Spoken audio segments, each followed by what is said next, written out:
Gail Scott is an experimental novelist. The Obituary, a ghost story with a fractal narrator set in a Montreal triplex, was a 2001 finalist for Le Grand Prix du Livre de la Ville de Montreal. Other novels include My Paris, about a sad diarist in conversation with Gertrude Stein and Walter Benjamin in late 20th century Paradise, Maine Brides and Heroine, Spare Parts Plus 2 is a collection of stories and manifestos. Essays are collected in Spaces Like Stairs and La Théorie du Dimanche, translated as Sunday Theory from Belladonna in 2013. Scott's translation of Michael Delille's, I'm going to massacre this pronunciation, Le Desseral du Matelot was shortlisted for the Governor General's Award in 2001. Scott co-founded the critical French language journal Spiral Montreal Tesserae, New Writing by Women, and is co-editor of the new narrative anthology Biting the Error, Writers Explore Narrative. Robin Tremblay-McGaw lives in San Francisco, writes about poetry and poetics, and teaches in the English department of Santa Clara University and at Bard College.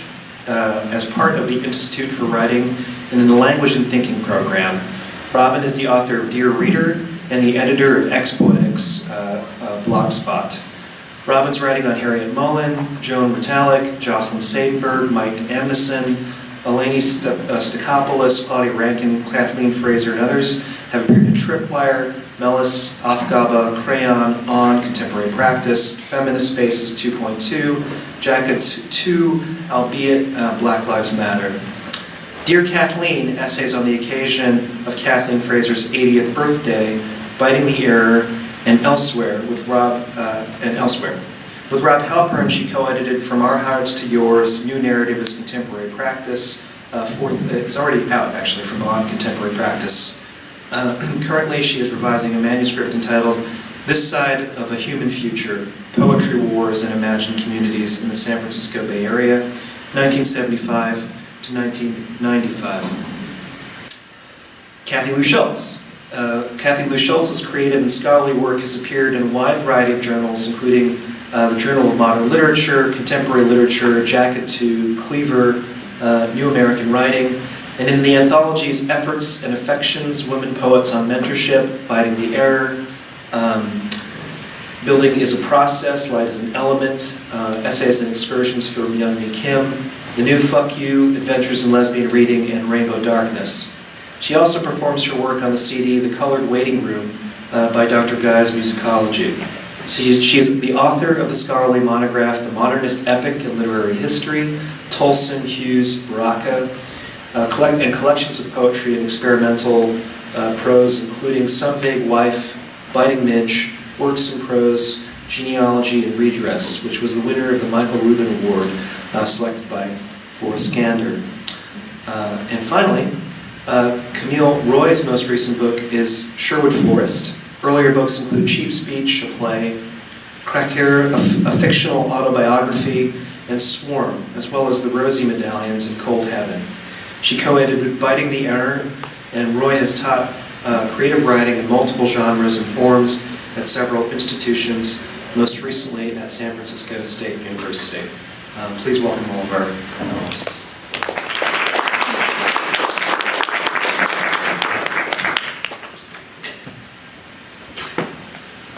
Unconscious.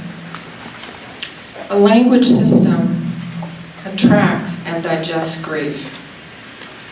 As I walk with my friend Rosine through her sage-smelly park, a strip of grizzled beachfront which smells like medicine, she talks about her trip to the underworld. Her friend, newly dead, was resting in a back room. She passed out a note for Rosine to give to her mother. What was in the note? She shrugs. She doesn't know. We pass a bare tree trunk bleached white in which a hawk waits motionless. Later, being flaked across a tiny velvet sofa, ghost scuffles behind her almond gaze. What is a ghost? Rosine silently turns her ivory throat. The nature of the dead community is unconscious. Our anti-time machine is language. We slip in and out of the past using tenses. Get a little farther from the mic. Can you hear me? Yeah, the mic is really sensitive. It's too, Okay, is this better? Yeah. Okay. What kind of representation, this is a quote from somebody who just spoke. What kind of representation least deforms its subject? Can language be aware of itself as object, as system, as commodity, as abstraction, yet take part of the forces that generate the present? Where in writing does engagement become authentic? I love this quote for reasons which change as I contemplate it from different perspectives.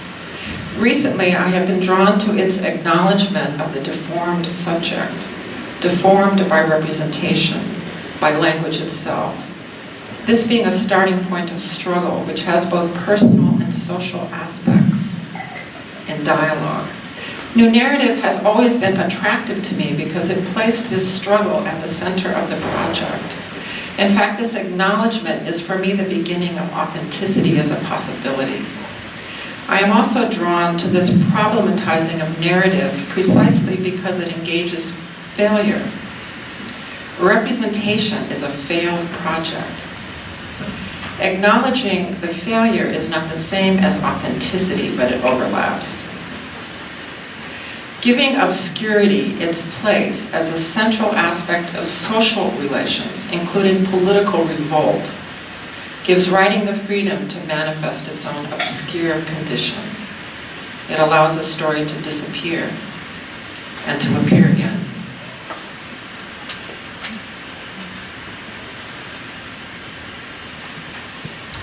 Markers of class.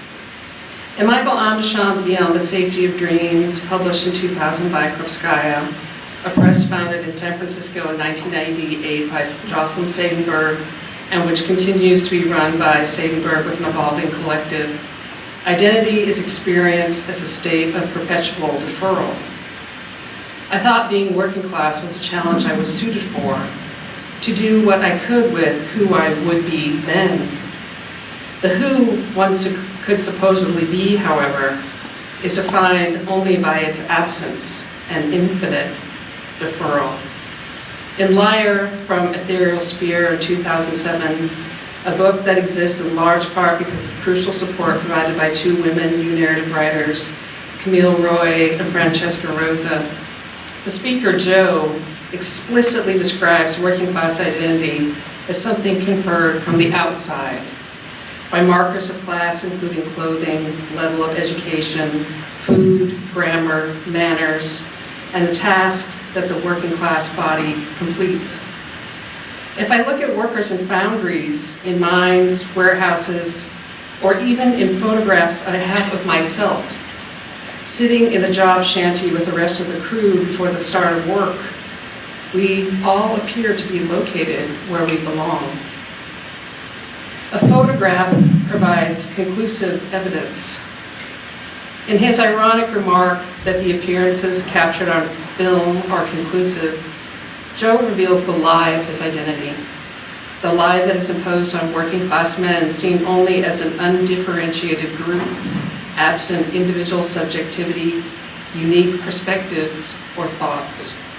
Jo explains, people rely on superficial and circumstantial evidence to recognize others who they do not know well.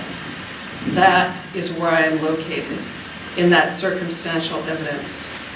But I forget, and then I imagine that I'm recognizable in a very individual sense anywhere I happen to be, even if I'm wearing Carhartt and work boots, standing in a lift going up the side of a building under construction. Ironically, wearing Carhartt has at times been turned into hip urban street fashion by people who have no association with physical labor. I think here also of the occasional hipness of overalls, whereas my own father, a farmer and physical laborer, was sometimes mocked for wearing them in town when I was a child. Moreover, the self is experienced as a failure to subscribe to and fulfill known narratives. Quote, I never claimed to be honest when I identified myself as working class, Joe states at the beginning of the novel. Then again, I wasn't really given a choice as to what identification meant. I couldn't determine how I was seen. Know what I mean? No, you probably don't. The question, know what I mean, is repeated throughout Liar as the speaker anticipates the impossibility of ever being understood beyond a vague, personless, working class body. The speaker in Beyond the Safety of Dreams also experiences himself as being acted upon, absent of free will. I don't even know if I had a choice in the matter. Probably not. And crucially moves straight away into the next paragraph with the admission, I wasted my whole life writing and it feels all wrong. Writing for the working class subject can only be waste, excess, misspent labor.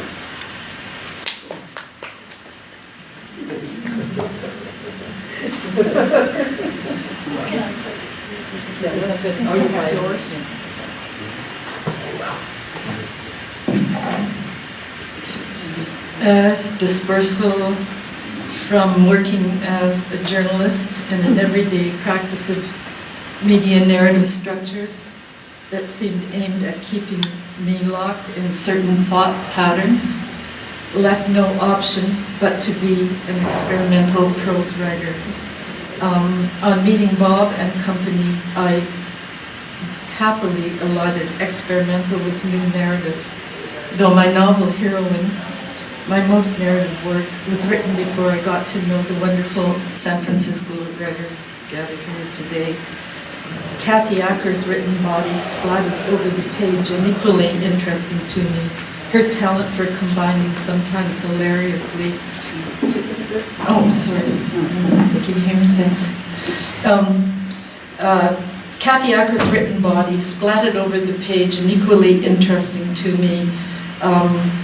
Her talent for combining, sometimes hilariously, theory, discourse with sex, was a mother. My other mothers were mostly French. My writing group in Montreal was reading what somebody called the masturbating French dykes, Wittig, Sixou, Irregari, as well as Christine Duras, and briefly, Colette Peignon, George Bataille's girlfriend, aka Laure, as we know her. Gail, Nicole, France, Lucky, et al., without knowing the San Francisco group, were tracking a parallel itinerary in Montreal as female subjects, vexingly represented in fiction. We were likewise having nothing to do with the poetry avant-garde's death to the subject. Reading, among others, Les Écrits de Laure offered us, as Bob has said for Bataille, a way of giving us access to our own experience. You will have caught a glimpse of Laure in Bataille's work. Bataille's L'Abbé mirrors the priest, who was a frequent presence in Laure's home, and his hand a frequent presence under the girl's skirt. Yeah, you would back up. Too That's bad. good. Yeah. Under the girl's skirt.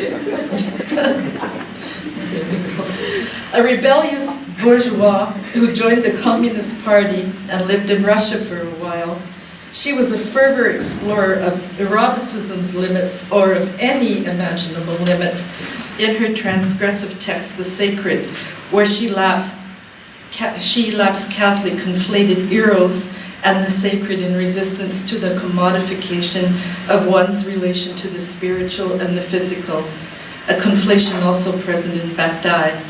Laure wrote, "The sacred is for me that extremely rare moment when the portion of the eternal we each carry within us enters life, sweeps us into the movement of the universe, intégral, fulfilled. But despite a life and writing practice of willed excess, Laure did not feel fulfilled. She wrote lines like, 'But why is it so difficult for me to open my trap on the things that matter to me most?' Or, 'Everything in me is negativity. Our common lived experience weighs heavily and merits something better than not being able to speak of hot topics. Laura seemed isolated. George had his cronies. Despite her attempts to experience a notion of liberty in step with her male peers, she lacked scale, was not an interlocutor on an equal playing field with the men she frequented, nor did she appear, as far as I know anyway, to be a familiar of, say, the irrepressible Natalie Barney crowd. I saw her as an alienated heterosexual woman who died young. Georges, she wrote, the most Christian I have been in my life, and she grew up in a very Catholic family, is when I've been with you. And on George's inevitable non-monogamy, which she of course accepted and emulated with energy and conviction, still she noted, my nonchalance in speaking of your holidays as if the 6 weeks had flown by, my manner of altering posture, voice, tone, write your books, make a novel of this poor being who only existed thanks to my jealousy.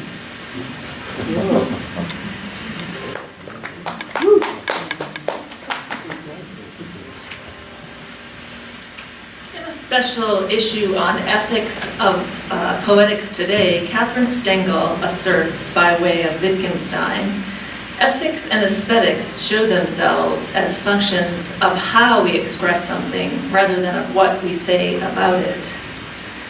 Without ignoring content, I want to explore some new narrative practices, the insistent attention to social location, the practice of open appropriation, self-reflexive narrative and exegetical framing, a commitment to witnessing and to action in the world.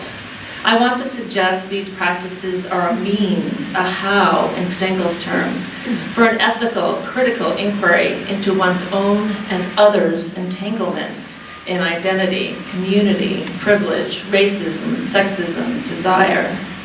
At the same time, I want to honor the fragments, gaps, inconsistencies, missed arrivals, uncertainties, and failures with which this essay is written. In My Community, an essay appearing in Discontent's New Queer Writers, edited by Dennis Cooper, Robert Gluck describes being 19 years old and taking a written test in 1966 for admission to an exchange student program. The test required the written descriptions of a male and a female friend, go figure. In this pre-Stonewall moment in suburban Los Angeles, Gluck explains that he lacked experience because he lacked a language. He writes, most of the things I felt were literally nameless to me because of my age and the age of the decade. He then lights upon the solution to his nameless problem by responding to the test as if he were Benjamin Franklin, whose autobiography he'd just read. This trans-textual appropriation and impersonation enables a young gay man without the means to identify or name himself to describe friends of both sexes in normative terms. The female friend in terms of her body and the male in relation to his intellectual interests, and in particular without relation to his body. Gluck receives the highest score ever given on this test, yet, as for my invented narrator, Benjamin Franklin, myself as a clod, I felt contempt and fear. I had a secret I wanted to keep from him above all. The secret did not allow me to live in my group. I was alone. I had no world, no community. Lacking access to a queer subject position, a community, and a language within which to exist, Gluck experiences a nameless but intuitive anxiety about the stakes of this writing test. It motivates him to occupy the subject position of an already vetted and available normal heterosexual exemplar. I look in the mirror. In Jacques Lacan's story, I See, I Am I.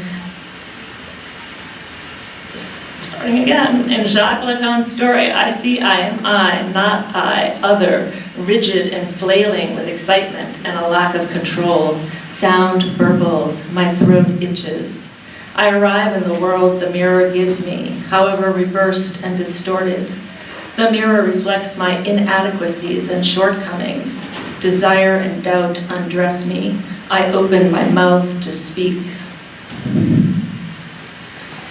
In 1963, Marvin Gaye sang, "Can I get a witness?"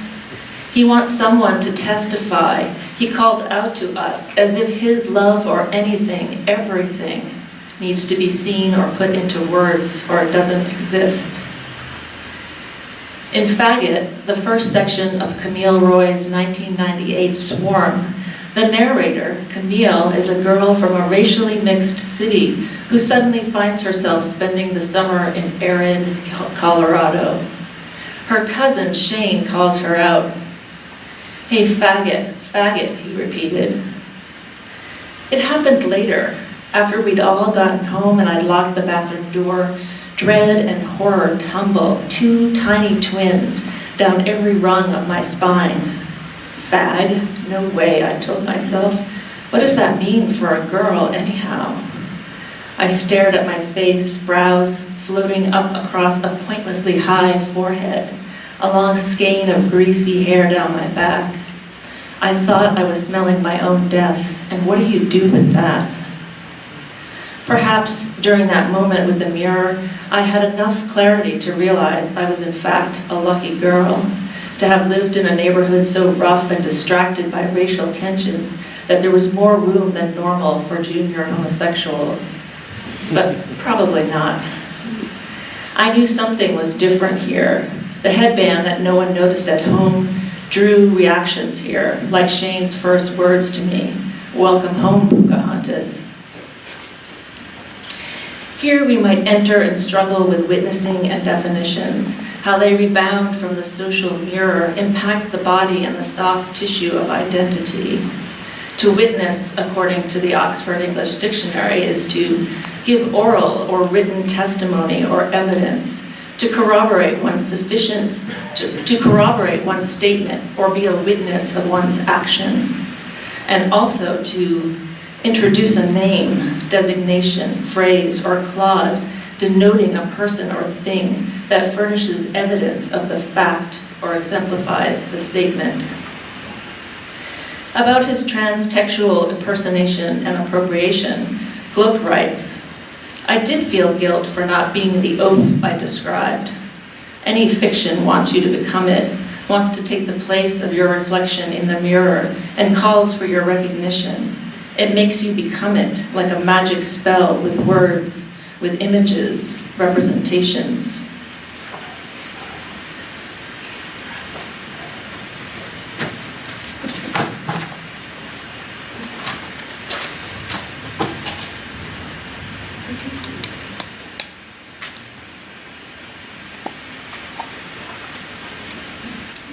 On the subject of excess, with the San Francisco group, the Montreal Theory, a Sunday group, shared a sense of writing in excess of the so-called real. You'll probably hear that 9,000 times this weekend. All women writers, half of us were lesbian or bi. Our group had the numeric equivalence of strong heterosexual feminists and lesbians in our group fostered a focus on questions of feminism. Another difference, the fact that we were working in a francophone post-colonial context with all its implications for language. My sister, Théorie, cohort France Théorie, was writing a novel called Nous parlerons comme on écrit. One day, we will speak as we now write. A title bearing the subtext of Euro-French snobbery vis-a-vis spoken North American French. Though not expected to sound British when we spoke English, our French was meant to be almost Parisian. We were obsessed with language, how to speak, how to write. I still walk down the street in Montreal practicing the different accents I hear around me. So much is hidden, unexcavated in language, one's own racism, internalized settler contact colonialism, unexplored layers of gender complexities. Among others, I feel like it remains crucial to reconsider contemporaneously how the feminine or female is suppressed in discourse and what socio-political vectors combine to create the particularities of this suppression where race, class, gender options meet and vary. France looked puzzled when I described Laure as victimized by her situation. She spoke of Laure in the same terms I might have spoken of Kathy Acker, who it turns out was also reading Laure. Laure's notes on Eros and childhood, on the revolution, the frankness of writing about her own sexuality offered a way to color outside the lines, but France hit the nail on the head when she spoke of Laure's problem, her lack of a positive relationship of address with her writing milieu, i.e. with Bataille and Co. Laure knew she lacked scale, even if, right up to her death from TB in her mid-30s, her declared and somewhat forced MO was not to suppress joy, but to exalt it. Still, insolence and discomfort leaked out at every turn. She railed against goodness, niceness. The greatest potential, she wrote, in pulling off a crime is knowing you can deny it, can keep it from everyone. Was her hidden bad, her female excess? She was one of a plethora of mostly women writers who stoked my interest in excess, in reconnoitering distortion in language, and in expressing what is not said.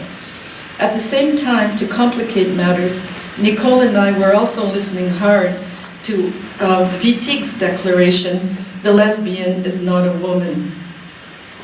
Our world did not lead us toward Cixous's l'écriture féminine, which carries, it seems to me, the risk of projecting preconceived notions of the feminine.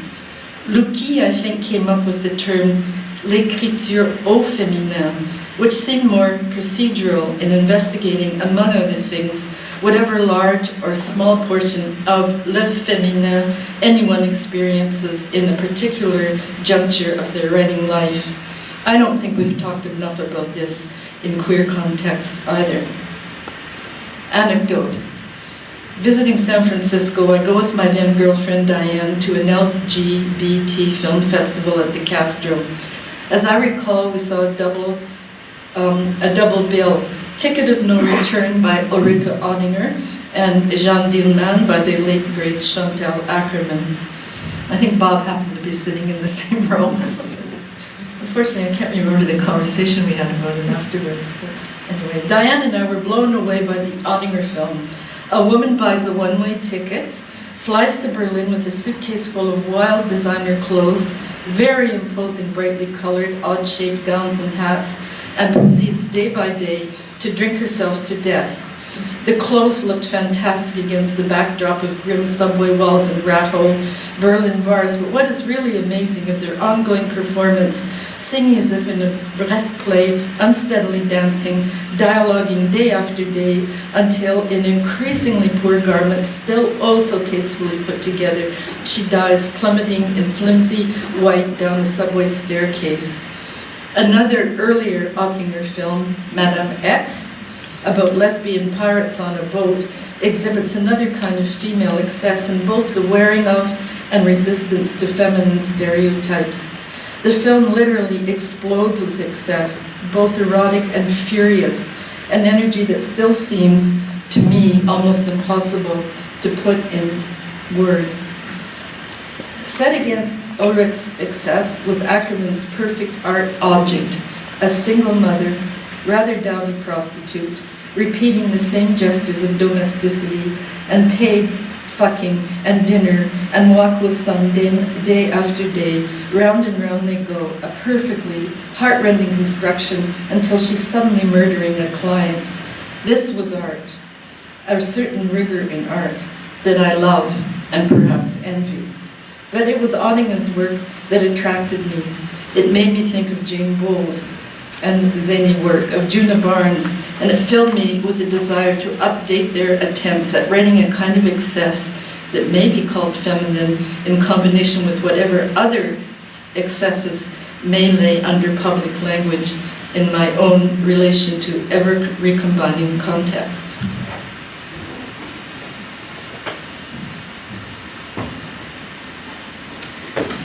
In a 2008 interview with me for my blog, Ex-Poetics, regarding whiteness and the poetry scene, Roberto Bedoya, the director of the literary program at Intersection for the Arts in San Francisco from 1980 to 1988, and New Narrative fellow traveler, said, "The experimental poetic scene at times felt like the white classroom. It's surprising how that feeling lingers. Earlier this year, 2008, there was a symposium at the University of Arizona Poetry Center, Conceptual Poetry and Its Other, which was wonderful, but at the same time, my first impression was that it was a return to the white classroom. If I am invited to speak because of my diversity, because the scripts asks for the post-colonial other, I think hard if I want to participate, and if I do, how do I problematize my own positionality?" I was born in 1964, the year the Civil Rights Act was finally passed, and grew up with the glamour, the grammar of the space age. A man set foot on the moon. In the crowded aisles of my early New England childhood in Woolworths and Almies, I remember bins full of space kitsch, an Armstrong paperweight, a coffee mug, though in truth I can't recall anything specific, just stuff. It was the space race, bound up in science, militarism, nationalism, and commodified goods.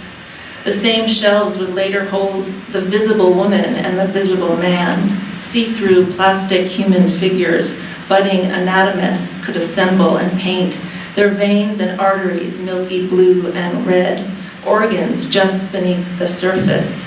How I wanted that visible woman, the promise and impossibility of seeing everything. The evidence from eBay suggests that in 1959, there was only a visible man. Woman, she was a blind spot until the 70s. In his 1967 Black Skin, White Masks, Frantz Fanon held up a series of mirrors reflecting and refracting the discourses of psychoanalysis, colonialism, and post-colonialism. His examination of subjectivities, race, and traumatic encounters make legible the frames and blind spots, the visceral impact of a body's and psyche's shattering interpolation. Look, a Negro. Fanon explains how the corporeal schema crumbled, its place taken by a racial epidermal schema. In the train, it was no longer a question of being aware of my body in the third person, but in a triple person. In the train, I was given not one, but 2, 3 places. In an essay appended to Gluck's early collection called Family Poems, Bruce Boone explains narration this way. These poems and stories, then, remind us of the actual, though unmentioned, function of narration as a device for registering social meaning. They take on special importance in clarifying our awareness of the relations of poetry to a material and social or actual truth. They create the need for an audience, the sense of the narration as it presupposes a reception and keeps in mind a destination. What is it about new narrative that calls some of us? In an interview with Earl Jackson, Gluck says, "The quandary over what experience means and how the authority or whatever authenticates experience runs back and forth between yourself and the world.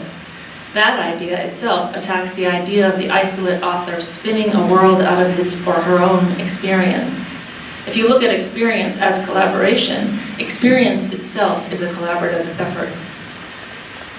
In her novel, Pamela Lou writes, "Ancestral memory was what compelled R, shortly before her departure from the States, to watch back-to-back videos of The Godfather, parts 1 and 2, after which she instantly scooped up her cat, Kit 10, and walked through the house, speaking fluent Italian. And ancestral memory was what inspired me to renounce immediate fast food gratification and spontaneously cook stir-fry while listening to a recording of an all-girl Taiwanese punk band, whose drummer was now living with the L who had left the country. R experienced both sides of her ancestral memory as an opportunity to recover vestigial limbs her family had forgotten, while I experienced my ancestral memory as a curse that afflicted both of my lower extremities, manifesting in my right foot as a chronic orthopedic misalignment, which grew gradually into a mysterious tumor, and my left foot as an array of multiple bone fractures, resulting from being squashed beneath the double tire of a Mack tanker truck. Playing with and unpacking ancestral memory, Luce suggests ancestral memory is both fiction and historical, poison and cure, opportunity and affliction. Ancestral memory is stereotype and appropriation. Fabula is restriction and resource, genealogical and anti-genealogy. Ancestral memory comes from elsewhere, is constitutive, but might be held at a distance or brought close. It's a site of critique and improvisation, does and undoes you without your consent. Gluck ends My Community by narrating some of his masturbatory fantasies. Sometimes he is an extremely passive woman, tended and penetrated by two lyrical young men, or a small Asian woman getting fucked by a black man with a large cock. Expressing a queasy feeling about his fantasies while noting that some of them are based on life, on people he knows, Gluck asserts that his community has not yet developed a language to unravel these strands of desire and racism. He goes on to explain that he hasn't allowed himself to be a woman since he was a young teenager and pointedly asks, "Have I repressed that image for 30 years out of shame? For not resembling the face in the mirror my community held up, first of a normal man, later of a feminist woman, and finally a normal homosexual?" Demonstrating how structural ideologies permeate individual subjects and their fantasies, Gluck tracks the seepage between the private and the public and exposes not only the pleasures, but also the inequities in ideologies, both racism and sexism, in his example, constructing and stratifying communities, including queer communities. About writing for and about this community, Gluck has said, "I did want to concentrate on the local, almost like being a court writer. The gay community would be my court, as the court of Louis XIV was La Fontaine's."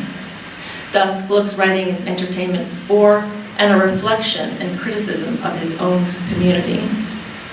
As Dorothy Wang asserts, the poem's use of form is inseparable from the larger social, historical, and political contexts that produced the poet's subjectivity.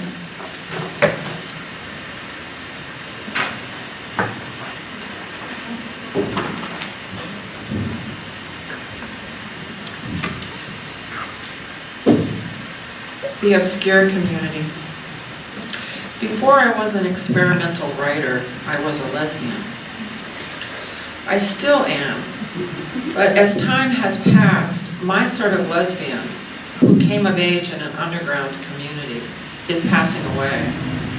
I have the odd sense of being out of phase with any image of lesbian identity, in part because my beginnings were, or felt like they were, outside the representational boundary. The community I entered in Ann Arbor, Michigan in the mid-70s was undergoing a decade of extremity. That meant it was a convergence of collectives, prostitutes, union organizers, drag shows, radicals with history in violent parts of the weather movement, and bar life.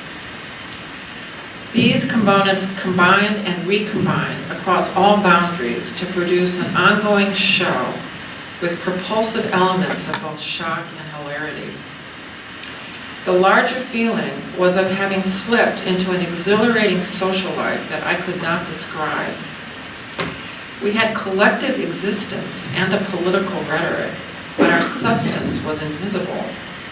This was partly a collective ruse for safety in a violently hostile society, but it was also structural and linguistic. The coming out narrative is supposed to make experience legible, but I have never been able to write about this period.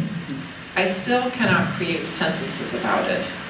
There are many conflicts and contradictions that stymie the project. Much of what happened cannot be discussed openly, despite the fact that decades have passed. Also, there were so many reversals of expectation in play that representation becomes confusing.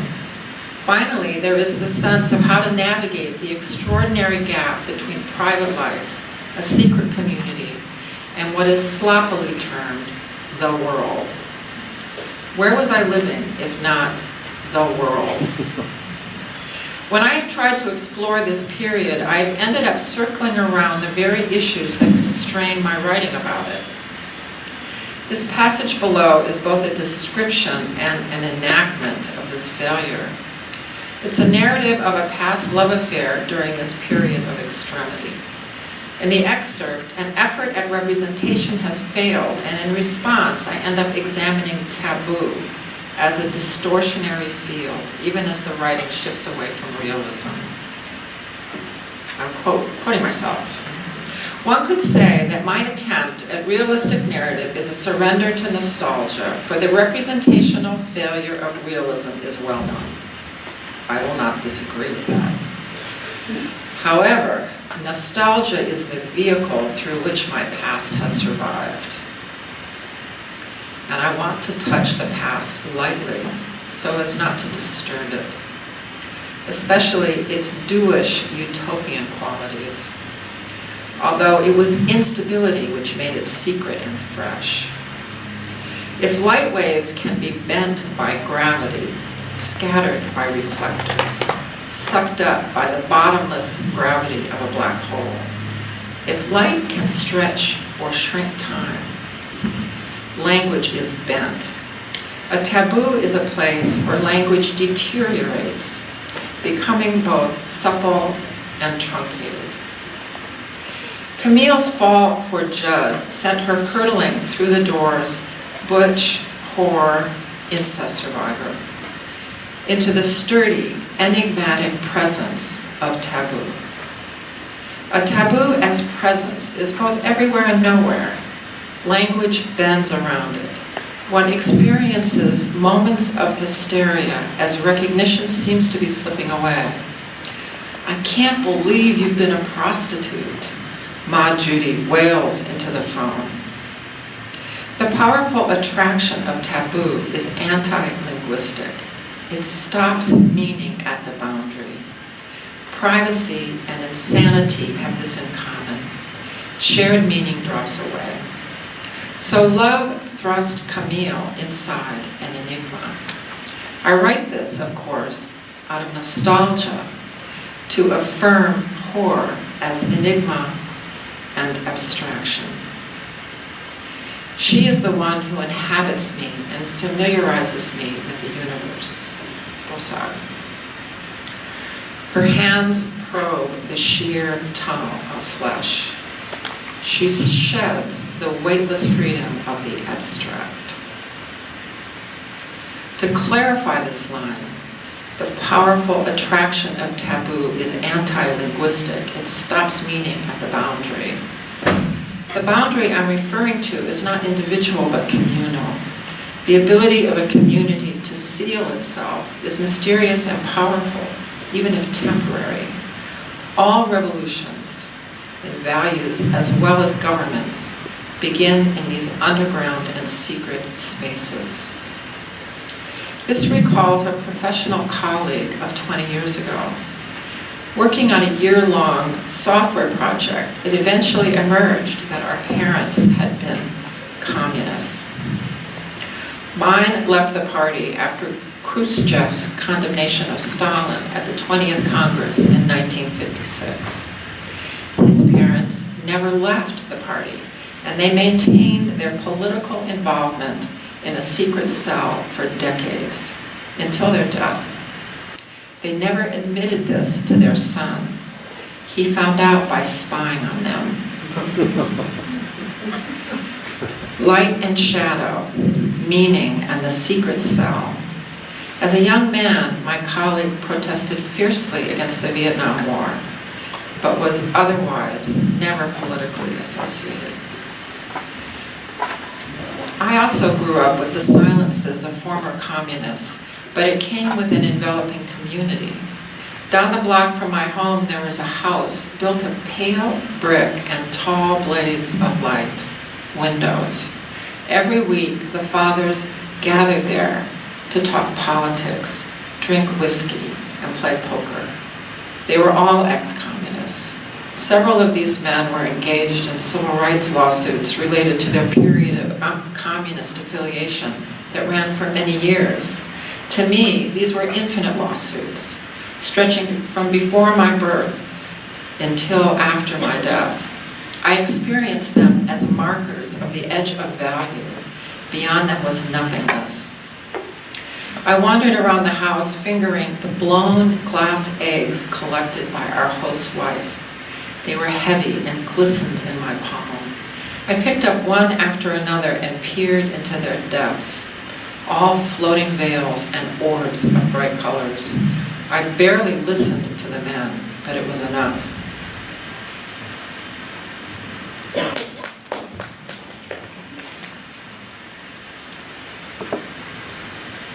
Waste and nothingness.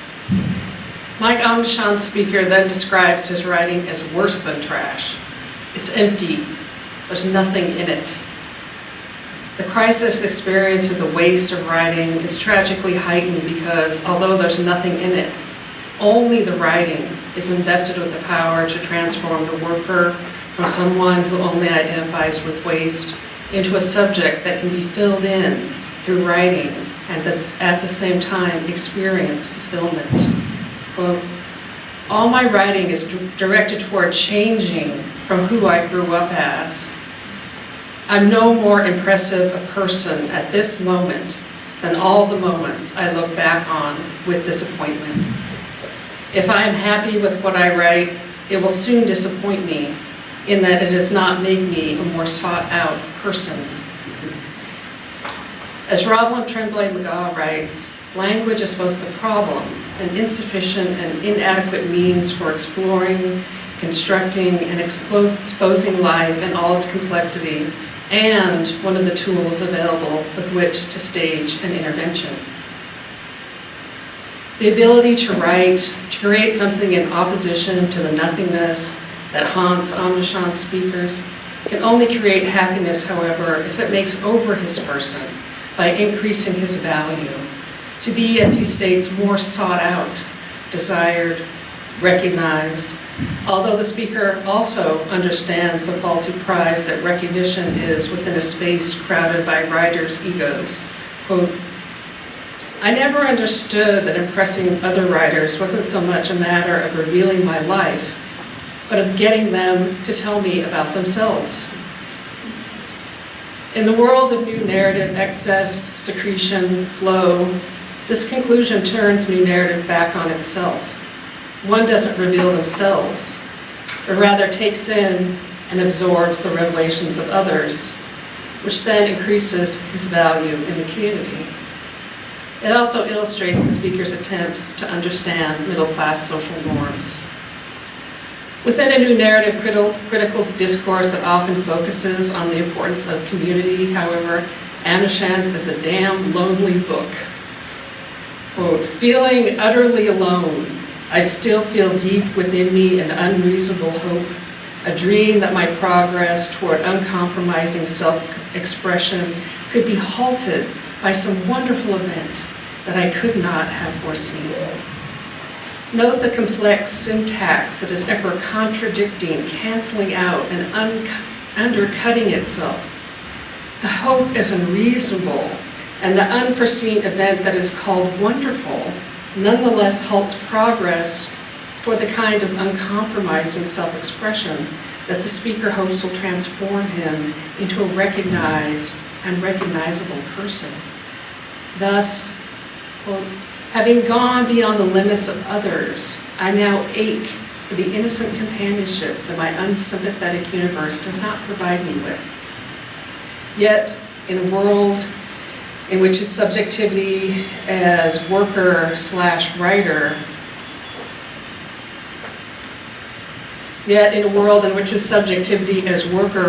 is impossible to explain, in a way that can be understood by others, innocent companionship is also impossible. The abject and the social body. Deborah Kaslov-Kobino explains how Kristeva's focus on individual struggle and thus her interest in the self rather than in selves has been a point of criticism for those who see her work on the abject as apolitical, and suggests one way that you might adapt, quote, Kristevan objection as a social and communal process, so that we're able to see the body in society as the corporate and collective social body, and understand the psychobiological struggle against dissolution as analogous to the struggle for social and communal identity. Amnishan and his narrative personas, however, seem to own rather than reject the abject body's mortal failures.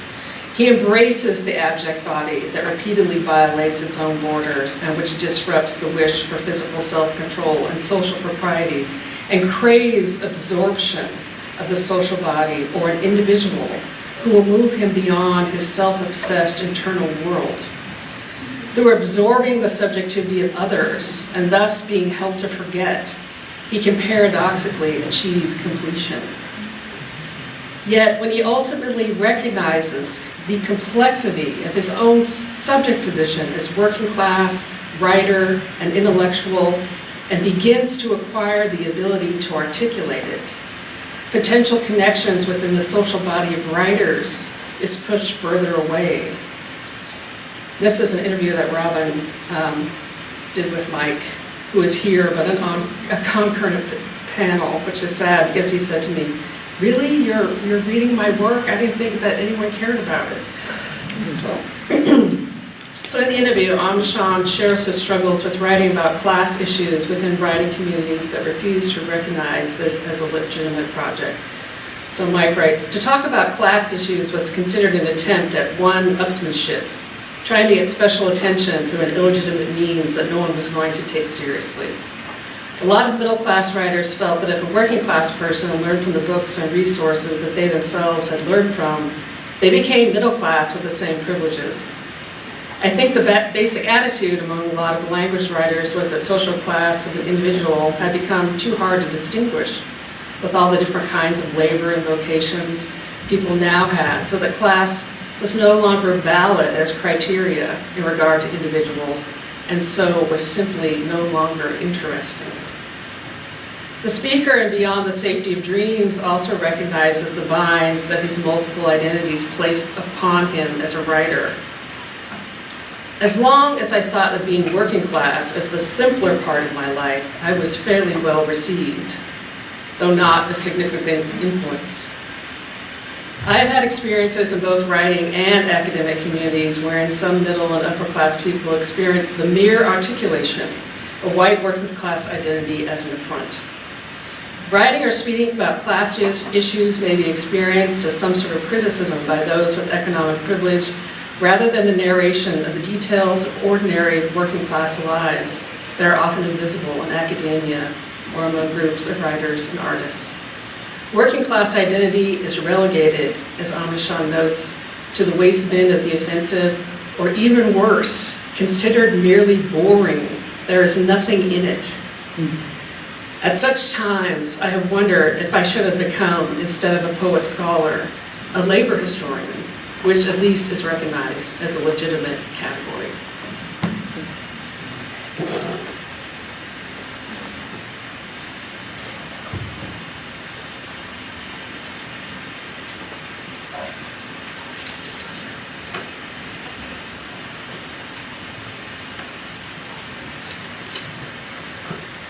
Intimate disorder.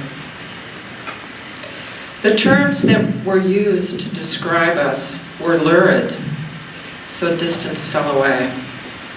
We were inside, touching, without perspective, even as we were outside of society, ghostly, hidden. My confusion was not a mistake. It was intimate disorder, or self in relation. Confusion is a necessary property of entering a social space, including a text, without a system of defenses in place. As a young lesbian, the obscurity of my person became a comfortable condition. I didn't think it would ever be disturbed. Now it has disappeared, and I have arrived at a world of objects, persons, presented as recognizable. It seems to me this transformation rests on some basic faults in understanding and perception. Here are a few alternative views. Recognition is extractive. It removes what is recognized from its constitutive relations. Thus, an instant of recognition creates an alien deformity which is experienced as clarity. Recognition imposes a coercive order, whereas obscurity is packed with relation, communal, sexual, political. That is why in popular music, the coolest slang is unfamiliar. Underground slang signals authentic social relations. Obscurity is a property of inwardness. Language as a substance is imbued with it. Consciousness is like a canoe on an ocean. We learn the skills of navigation, but moment to moment know almost nothing of what constitutes our experience. The billions of raw nerve signals that are filtered and processed every second before reaching the level of consciousness is a stream of raw data that is antithetical to being, meaning, personhood. But moment to moment, without awareness, we are created from it, from an obscurity which is by condition unknowable. Not knowing my ancestors does not remove their intimate grasp. Language, likewise, arrives from the past and expresses conditions through me and upon me, of which I will never be aware. Meaning is organized looting of the infrastructure of mind.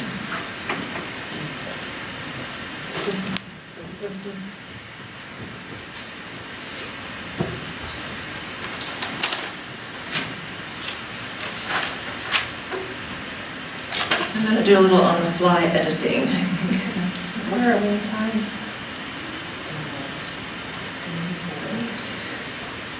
Okay. Words are redeemed by the commitment of a life. They can only be judged by the acts coming from them, writes Bruce Boone in Century of Clouds in 1980. And thus there is the necessity of action. Organized by Steve Abbott and Bruce Boone with Robert Gluck on the steering committee, all writers affiliated with New Narrative, the 1981 Left-Right Conference, sometimes referred to as the Unity Conference, was attended by over 300 people of all ages, gender, and ethnic backgrounds, representing a variety of approaches to writing. The purpose of the conference, this is a quote, was threefold. We hoped for active participation from all sectors of the leftist writing community. We hoped the conference topics and structure would lead from grassroots experience and concerns to wider and deeper historical and theoretical understandings. We hoped an ongoing organization or alliance might develop out of the conference. While we perceived the conference as an educational event, we hoped an activist sense of leftist unity might also be fostered. During the plenary session, the steering committee proposed and participants approved the creation of a Left Writers Union. However, there was disagreement over how to conceive of the union's goals. The steering committee's resolution emphasizing unity and explicitly stating a position against fascism, imperialism, racism, sexism, homophobia, and ageism ultimately succeeded. However, after two post-conference meetings, the first attended by about 50 people, the union split over how to address a conference review some saw as racist, sexist, and homophobic, written by Garrett Lambrev and published in Contact 2. In crafting a response to this and other conference reports, members of the union disagreed over priorities, debating the relevance and prioritization of gay and lesbian issues, leading to Gluck, Boone, and Abbott staging a walkout from the Left Writers Union. The life experience of organizing a Left Writers movement erupted into a fragmented and polarizing endeavor as identity categories were plotted along a hierarchical rather than an intersectional structure. one that in an old leftist Marxist framework isolated class and prioritized it over all other claims. In Long Note on New Narrative, Gluck asserts the mainstream reflected a resoundingly coherent image of myself back to me, an image so unjust that it amounted to a tyranny that I could not turn my back on. I haven't seen Snow White since I was a kid, not having ever let my daughter see it. I will never forget its terrifying mix of gender, beauty, and death. But as a white child growing up in an all-white environment, did I hear the racism I now recognize in that mirror, in the Queen's demand? Slave in the magic mirror, come from the farthest space through wind and darkness, I summon thee, speak. Let me see thy face. Magic mirror on the wall, who is the fairest one of all? Bruce Boone asserts that the question of the narration is thus the place of the subject who is recounting that narration. It is to this question, the question of the location of the subject actually speaking these poems and stories, that we should now turn our attention to locate that offstage elsewhere whose region, insofar as it constitutes conditions of reality, can now be called political rather than psychological. For it is only out of social conditions that the narrating imagination comes to be.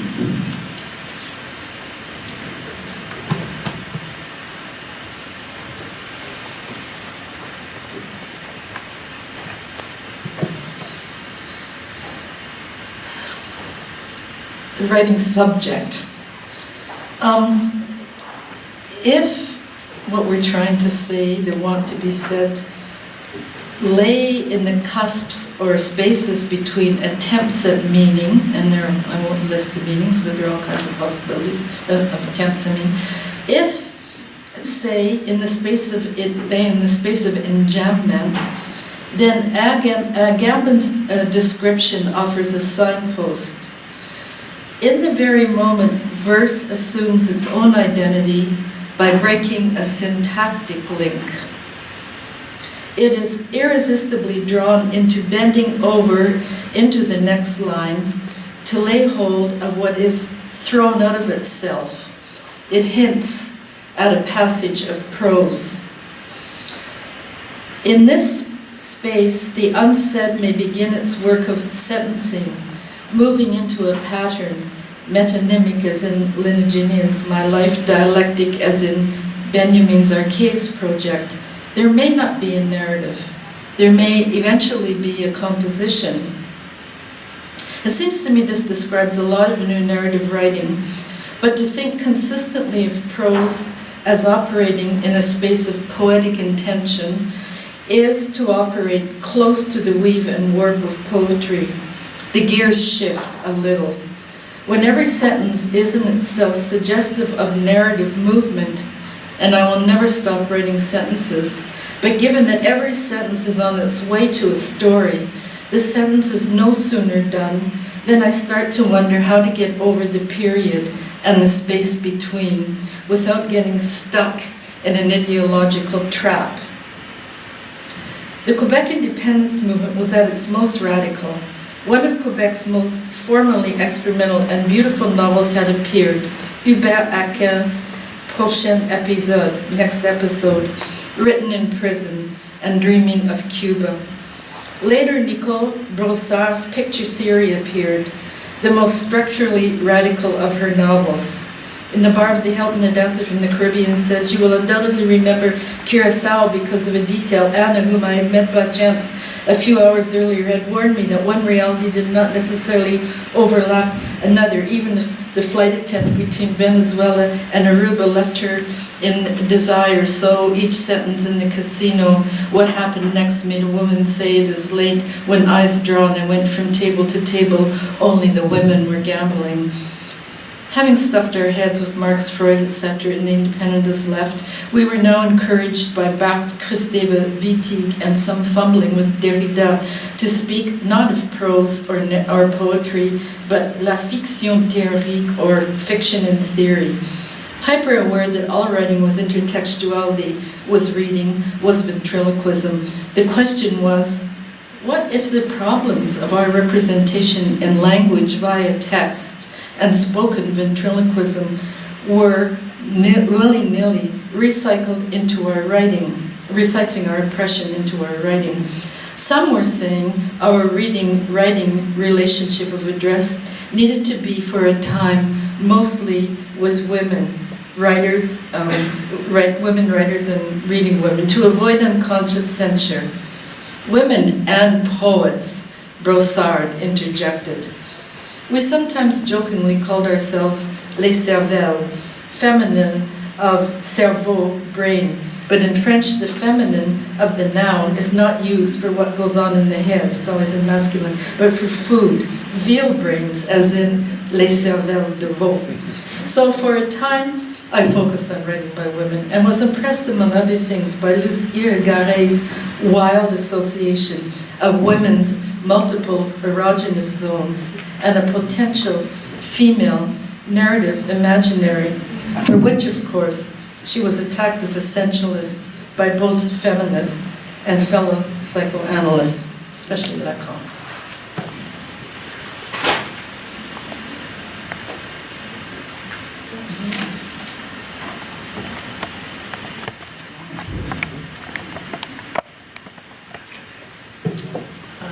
Ugly feelings. Ambition's working class subject teeters on a sharp edge between the ordinary and extraordinary. Tragedy is made for me, a construction worker in a world made unsympathetic by my own ambitions. But tragedy is no longer enough. My statements are so unique to my own perceptions that I need endless resources in the way of literary examples to make them not just about me. He boldly asserts, there's no literature inappropriate for me to learn from, nothing that I do not need. He is now concerned with the construction of a person who has access to everything he can get his hands on. Yet his move from self-education to formal education, part of his search for those endless literary examples, alienates him from his fellow construction workers who he had considered his friends. Moreover, he believes he has caused his own isolation through the possession of ambitions that are considered outside of his class. He experiences a loss of connection to these working class people, while also a continuing estrangement from the formally educated middle class, which creates an uncomfortable in-betweenness that is never fully resolved. Well, now I can no longer relate to other construction workers in my private life, despite our valued friendship on a job. And sometimes I feel insignificant and out of place in school. I do have emotional courage, but if I become emotional within a classroom discussion, I feel lower class. A sensation that I have also repeatedly experienced. The evidence shows in his body, bodily shaking, unsteady hands, tears collecting in his eyes. Paradoxically, his entire project appears oriented toward the production of proper affect in others. Quote, and I don't even like thinking, so it's not the pursuit of intellectual pleasure, if such a thing exists, that compels me. Something does. Maybe the thought of meeting someone who draws my attention away from me to them. It's always like that.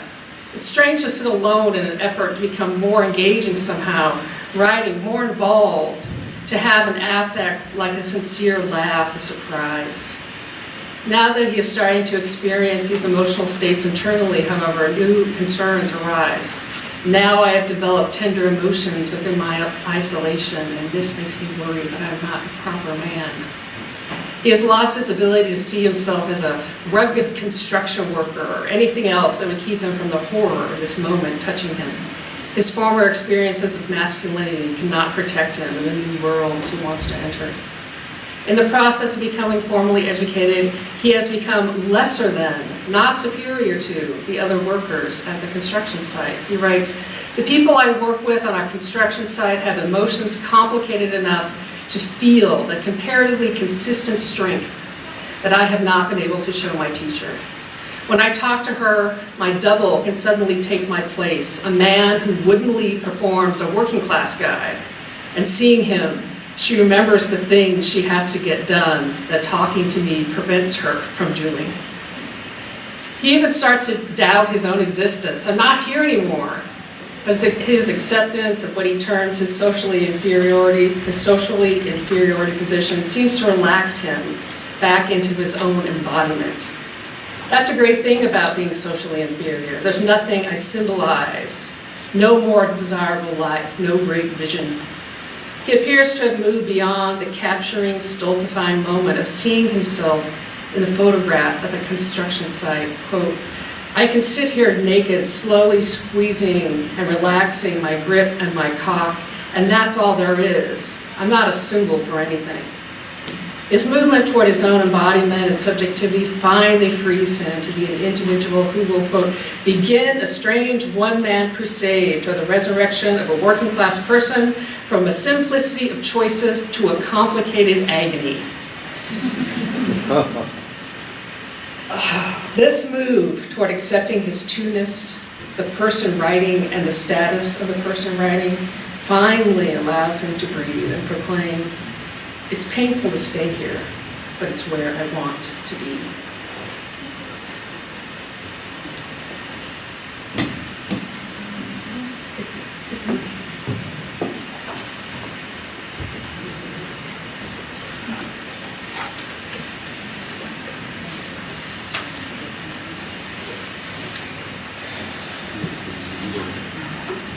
Yeah, and I have it. I'm just trying to like shorten it.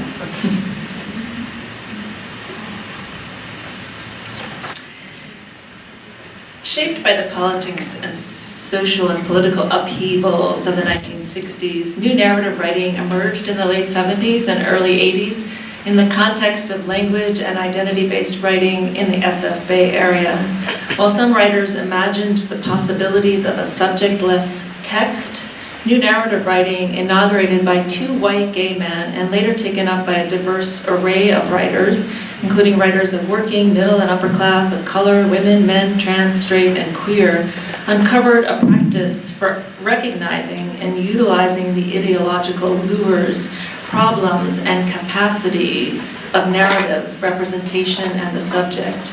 Rather than refuse these degraded modes and sites, new narrative devices make legible how subjects are found, forged, refused, appropriated, discursive and embodied, and remixed in local communities, in cultures, forms, and words, images, and representations that are charged, seductive, communal. In Jack the Modernist, Gluck's Jack is decidedly upper class from prep school and Harvard, while the narrator Bob is Jewish and more middle class, a man whose lovers, what he calls his Odyssean catalog of ships, include 2 blacks, 1 Puerto Rican, 2 Irish Catholics. One of them went on to SM. He'd always said, "You can do whatever you want to me." Wasn't I already doing everything I wanted? Later, he appeared with black eyes, etc. He had great legs. 1 German Catholic, 2 WASPs. One was Episcopalian, the other from LA. 1 Japanese German, 1 Marxist art historian, 1 Chinese, 1 Italian, and 3 little Jews. Gluck mixes up identity categories. His inclusion of a Marxist art historian, a character based loosely on the ostensibly straight Frederick Jameson, along with other identity categories based on religion, race, ethnicity, and sexuality, humorously interrogates such categories, suggesting at once their meaningfulness and strangeness, their contextuality and fabrication. Every community reflects, represents, provides pictures, anchoring who and what we are and are not. Judith Butler writes, "The I that I am finds itself at once constituted by norms and dependent on them, but also endeavors to live in ways that maintain a critical and transformative relation to them." In other words, we want to be recognized by our communities, but we also desire room to be otherwise. New narrative may be said to shift Lacan's mirror stage into a performance on the page. The emphasis on the subject's construction in a fictional direction, as Lacan calls it, and in an environment of insufficiency and anticipation, marked by both eroticism and aggression, suggests ways to think about new narrative stakes, how it exposes not only ideological investments and inescapable structuring principles, but also the constitutive eroticism and aggression that ties us so intimately to the social world. Yet we still have wiggle room. Wiggling was my childhood code for masturbation. The word itself evokes a flash of visceral shame. Under the radar, a curative escape, self-soothing, scientific wonder. Why doesn't rubbing my arm feel as good? Up against the injustice of being asked to demonstrate what I was doing, like a shaman's or witch's, my instinctive performance rendered the clit as disappeared, as if there was no thing there at all.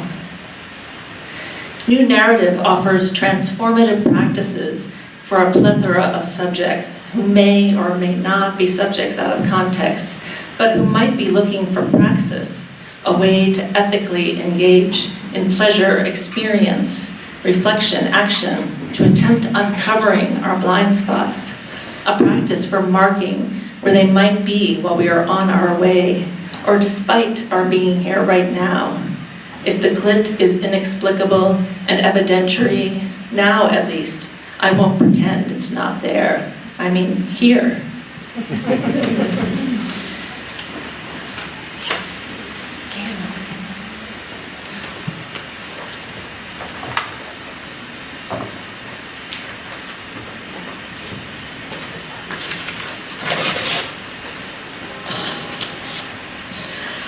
I'm going to shorten a bit as well because I think we're running quite late. It's kind of curious to me that as long as I was interested in strong identitary feminist writing, I was writing fairly narrative works like Heroine and my drunken installation, Main Brides.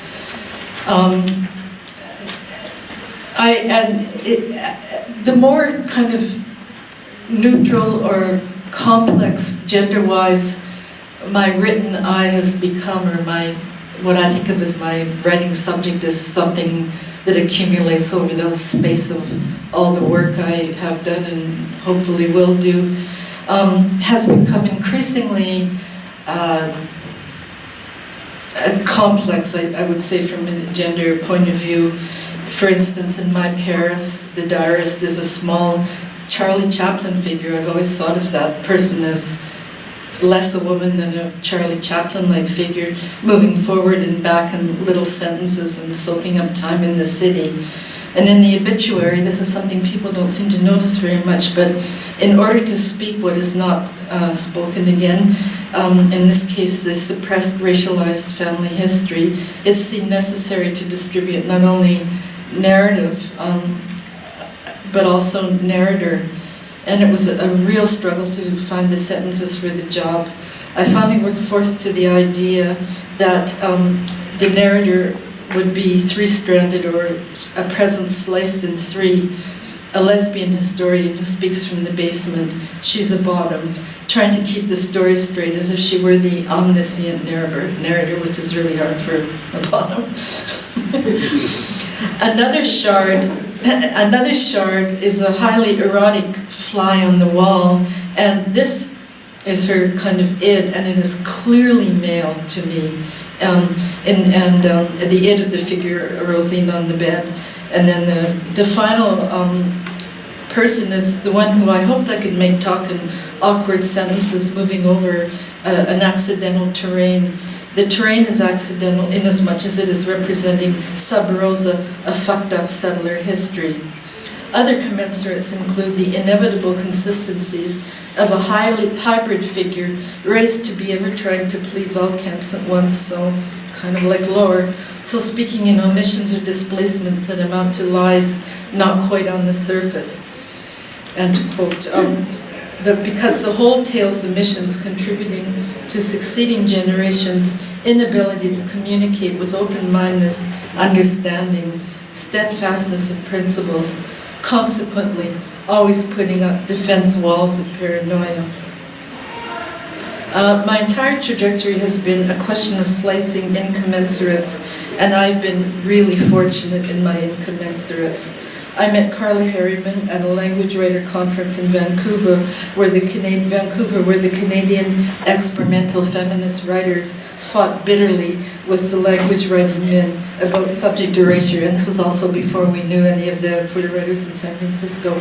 I was thrilled to then receive a letter from Carla on a typewritten torn foolscap, describing in inimitable Carla language the mess of domestic life, the kitchen sink interspersed with poetry and thoughts about feminism. After that, I met all the others, and if I name you all, I will want to talk about your writing, and I don't think there's time, but I met Kevin and Dodie at a party at Carla's, where Dodie informed me that she felt like she was crossing the barricades to come. And of course, Bob and Camille have become very close friends and writing companions through the knots with the work we did on the Narrativity website and Biting the Air. And this is something that I really want to investigate further, because I think I have a pretty good grasp of the impact of the Francophone Montreal milieu that nurtured my early writing, but something that I really want to work on a lot more is the relationship between the writing that has happened since I came to know these people, and how it has impacted my own work, both New York writers and writers here, and particularly the possibility to ground my language in English, because one of the problems I've always had in Quebec is that my friends don't necessarily know how to read my work, or either sometimes they don't know how, and sometimes by principle they're just not reading in English, and that's it. So that there was always this kind of one-way street, and coming here and then the friends later that I met in New York has made a huge difference to me. Still, I always go back to Québécois French, so crucial in helping me discern what is accidental about the plowed field of dominant Canadian domesticity, heterosexual and race-class privilege, out of which art's job is to try to invent something better. When I hear a Québécois politician say, after a state visit from Fidel Castro, "He's a good guy, I enjoyed to be with him."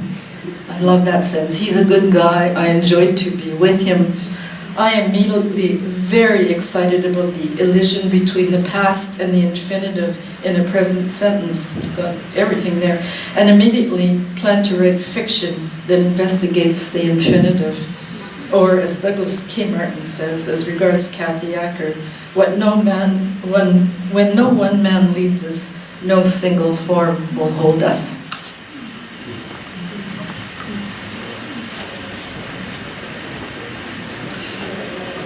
Once I tutored a student who, over the course of our work together, became psychotic.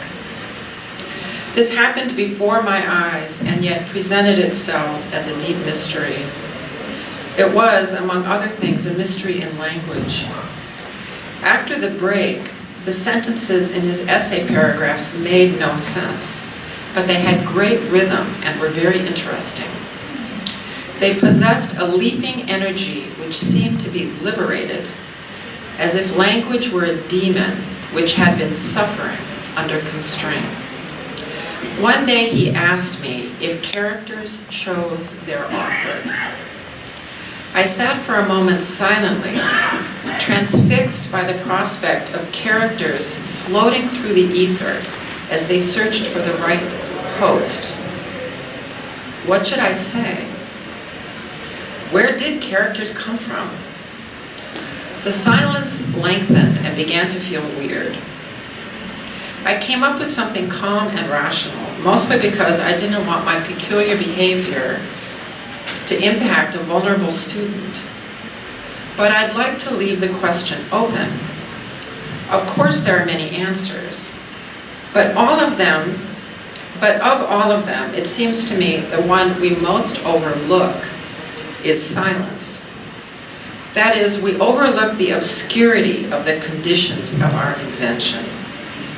We speak into the silence and write likewise.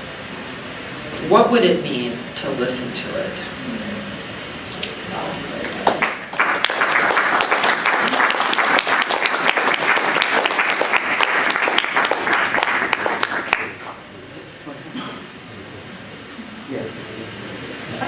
have no time for questions? Yes. Thank you.